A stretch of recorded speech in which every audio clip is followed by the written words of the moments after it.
Iran has rejected Oman's proposal to jointly manage the Strait of Hormuz and has put forward a rival plan that would give Tehran greater control over one of the world's most important energy routes. Iranian Deputy Foreign Minister Kazem Garibabadi said Oman's proposal did not adequately address Tehran's national security concerns. He warned that the strait could remain closed if Muscat rejected Iran's counterproposal.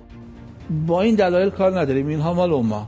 ما به بند 5 در واقع گفتیم اینجا باید بسته شه، به هیچ وجه ما به اینجا اجازه نمیدیم شما تعطیل کنیم. مسیر شمال مسیری است که کفایت میکنه، تقریبا بالای 100 کشتی ورود و خروج نیروهای مسلح ما به ما گفتن که میتونن از اینجا عبور بکنن. خب آمریکا رو نپذیرفت در روز بله. شما در شرایط قبل از جنگ به طور میانگین 130 تا 135 کشتی ورود و خروج داشتیم از تنگه هرمز. 130 تا 140. خدمتشو اینو نپذیرفتن تا در واقع این دور جدید درگیری ها رو ما شاهد هستیم. دور جدید درگیری ها باز دوباره کل تنگه هرمز چی شد؟ بسته شد. اگر حالا احیانا آمریکایی‌ها میگن تنگه هرمز بازی حرف بیخودش، کجا تنگه هرمز باز است؟ حالا شاید مثلا هر 2 روز 3 روز یه بار یک کشتی قاچاقی یک جوری رد بشه و اینها اونم دیگه جونش پای خودش و خطرش رو میپذیره و میره.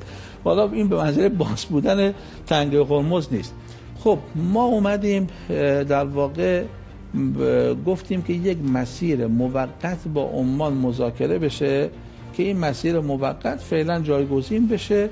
اگر تفاهم شد تا بعد ببینیم که تو حوزه‌های دیگه چه اتفاقاتی میفته که این بیاد جایگزین مسیر شمال و جنوب بشه. پیشنهاد ایران بوده؟ بله.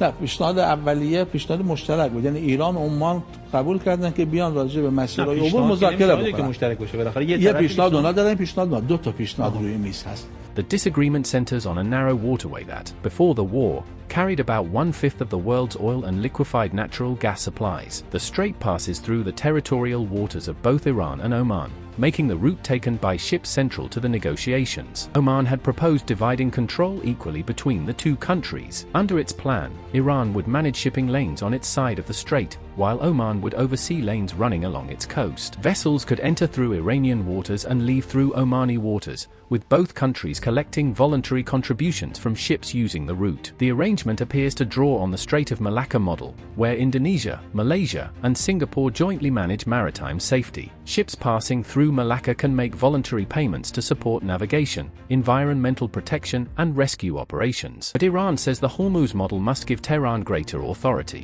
Under its counterproposal, one shipping lane would pass entirely through Iranian waters. Part of the opposite lane would also cross Iranian territory, allowing Tehran to monitor both incoming and outgoing traffic. Garibabadi said the strait could not return to its pre-war system, when ships passed without paying a toll. ببینید بخشی از امنیت ملی ماست، ابزار دفاعی ماست. برای همین هستش که مثلا شما ساده نگاه کنید آقا 3 تا کشتی تجاری جی پی اسشون رو خاموش کردن، رد کردن، ایران چرا با موشک اینا رو زد که حالا جنگ از سر گرفته بشه. ولی پشت ماجرا رو بیاید شما نگاه بکنید میبینید که اینجا ترتیباتی که بر تنگه هرمز اعمال خواهد شد تأثیر دراز مدت بر امنیت جمهوری اسلامی ایران خواهد داشت. همین الان مگه کوتاه بیاییم خب این همه جنگ، این همه درگیری، این همه خسارات، این همه شهید پس برای چی بوده؟ تنگه هرمز، من این نکته رو باز عرض بکنم که شاخص بشه و برجسته بشه، تنگه هرمز الان حالا باز کارشناسان نظامی باید بیشتر نظر بدن، از نظر من یک شاخص بسیار مهم برای برآورد موفقیت جمهوری اسلامی ایران در این جنگی است که ما با دشمنانمون داشتیم.